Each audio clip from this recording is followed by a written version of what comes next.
那么第二个就是我要想跟同学们提一下智慧的智。在座的各位都是从早上到晚上，从晚上到第二天，可能花大量的时间就是吸求智慧、追求智慧。我们每天都是所学的知识是什么样呢？大家都知道，语文啊、数学啊、物理啊、化学啊，以及各项不同的专业，这就是我们每天追求的智慧。如果没有智慧呢，在这个世界上很难以存活下来。我看到柬埔寨也是60%左右的，也有很多文盲的。我们今天在座的应该是具有一定的智慧，才能考上这样的高等学校。一方面是你们的荣幸，但另一方面，我们不能以此而满足，我们还要更加努力的去追求我们的智慧。其实这种智慧呢，在实践当中，任何这种盗贼也好，或者说是抢劫也好，都不会多做的。我们一生当中最值得有力量的、有意义的，就是我们自身的智慧。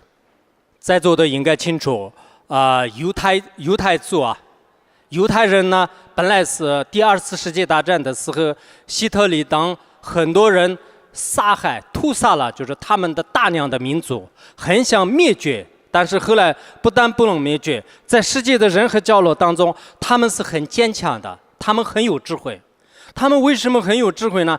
因为他们的人生价值观当中，他并没有把所有的钱财地位放在第一位，人们都把智慧放在第一。他们的父母经常会孩子们提出一个问题：当你什么都带不住，所有的财产、房子，所有的这些都带不住的时候，你会用什么？依靠什么？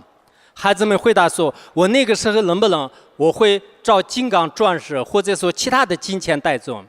那父母会告诉他，其实那个时候所谓的金刚也好，黄金也好，这些都是也是带不住的。唯一你能带得住的是呢，就是智慧。那么智慧就是世界上是最有意义的、最有价值的东西。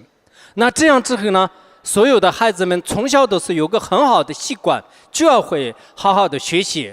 正因为这样，犹太族呢有非常伟大的一些，包括爱因斯坦弗洛伊德以及就是许许多多的一些以相当伟大的知识分子在出现过。我们藏地也有这类事的。就像孩子学知识的时候呢，父母告诉他，你一定要苦心，你在学习过程当中千万不要伤心，千万不要有退却之心，因为学知识对你来讲是一生当中最有意义的事情。那么我们藏族比喻成什么呢？给孩子教书的时候呢，就说在他的嘴里灌黄金，知道吧？就是老师是什么呢？老师就是给孩子无条件的送很多黄金的人。你们这是不是这样认为啊？你们觉得老师呢是一辈子是天天打你，天天说你，天天骂你，你就觉得这个老师很讨厌有他那么严格，这个老师很坏啊。其实不是，我们有一种说话叫做这个严师出高徒。严格的上司呢，就是会出现很多的高才者。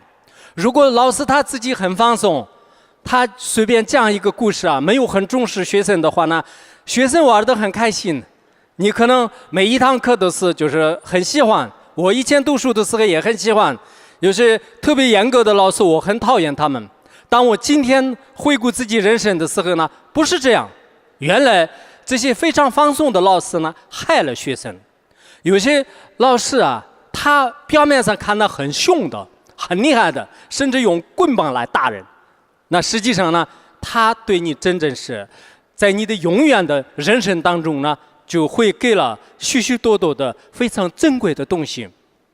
所以我想求智慧的时候呢，我们老师确实是非常的高尚。我刚才这里有几个教授就是有些都是已经接近30年、40年。从战乱时期开始的是一直当老师培育学生刚才有些老师也说越南的一些出家人就是说过，佛教最激进的2件事情呢，就是说要么当医生，要么当老师。我也是经常在不同的学校和不同的场合当中都说。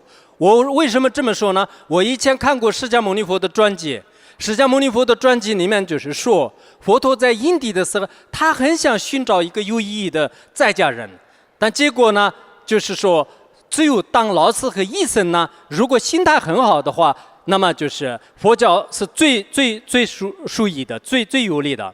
我也是这样想的。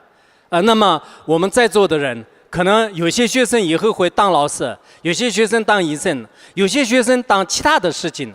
不管怎么样呢，我们需要一个高尚的智慧。那这种智慧呢，是什么样的智慧？一定要人生自己快乐，他人快乐的，这样的智慧很重要。千万不能有害别人、害自己的智慧啊！你们柬埔寨再从历史上看呢，从历史上看也有很多的一些智慧呢，实际上是非常不明智的、反人类的。说实在，如今我们的用智慧来反省的时候呢，非常的可怕。就像那个万人坑来比喻啊，那么当时灭绝了很多知识分子，凡是有智慧的人全部统统杀掉在罪恶观当中也是这样的，在罪恶观里也17000多人就死于非命，非常可怕的。在整个柬埔寨的国土当中当时据说是接近300多万人就是已经离开，好像当时的人口的一半都是在这样的一种，当然这个是与红色革命的政治有关系的。那么不管怎么样，政治跟不好的智慧连在一起的时候呢，那就是成为历史的罪人我到了万人坑的时候很可怕，就好像感觉上就特别的这个恐怖。那个时候的人呢，也许是可能历史的原因吧，根本有一种特别邪恶的智慧就统统的杀掉一个大坑里面就400多人或者说100多人全部都是这个看透然后就埋在那里，活活的埋在那里。那这样的景象呢，说实在，我们都没有生长在这样的一个战争年代，我们在座的人没有这个生长在这样的饥饿的这种非常可怕的年代，这也是非常幸运的在座的各位呢，今天无忧无虑的、自由自在的，穿着这么整齐的一种这个服装大家共同学习是应该说是很快乐的就不要认为是每天都我有学习的压力将来我有家庭的压力那么现在我有什么各种各样的这个痛苦千万不要整天都是愁眉苦脸。我们现在应该是很幸运的，对吧？那么这个时候呢，大家要知道，这种智慧是要获得快乐很重要。获得什么样的快乐？其实人生有很多的不快乐的。有些人表面上看来就是他的智慧很不错，但实际上呢也很痛苦的。原来有一个人请教一个大德，他说我在实践当中的所有的学问都无所不知的，但是呢我的心里越来越痛苦，我越来越浮躁烦恼，为什么？怎么办？